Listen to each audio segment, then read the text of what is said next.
सुस्थ परिवेश स्वच्छता संदेश देइथाए प्रतिक्षणे ताको हेयगान करिण मानव कषण लाभे जन्मे।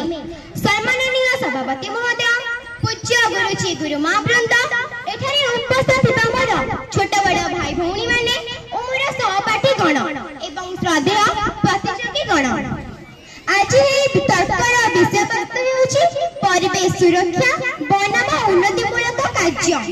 प्रथमे मु कोटि कोटि ओडियांकर मौड़मणि जगन्नाथंकर पादपद्मरे प्रणाम जणाई मु मोर वक्तव्य आरंभ करूछि।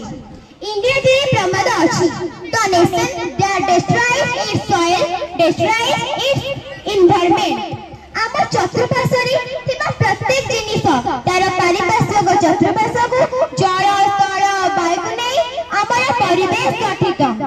मानव ईश्वर चित्त अनंत सृष्टिर विलासमय प्राणी बुद्धि और विज्ञानर से एक अमृत प्रतीक। जीवनर श्री उत्सवाख्य को तुलना करी आमे आम परिवेश को सृष्टि करिबा। आमे प्लास्टिक व्यवहार करिबा नै, आमे गछ लगाइबा। आमे जेतिक अनुसार आमे माने पानी आमे जेतिक अनुसार आमे पानी व्यवहार करिबा, किंतु गत अनुसार आम धरणी माता एवं यार संबल को टेक्नोलॉजी विकास नाम रे अपमानित करूछंती।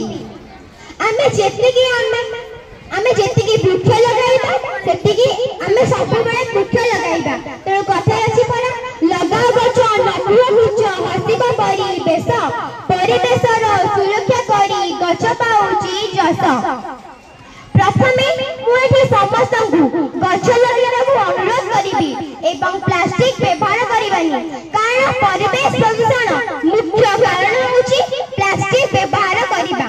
तेणु मु प्लास्टिक व्यवहार मना न करिबा समस्त को सचेतन कहिबी। आमे जेतिकी अनुसार जल व्यवहार करूची आमे सेतिकी व्यवहार करिबा। तेणु आमे जल को अपचय करिबा नाही।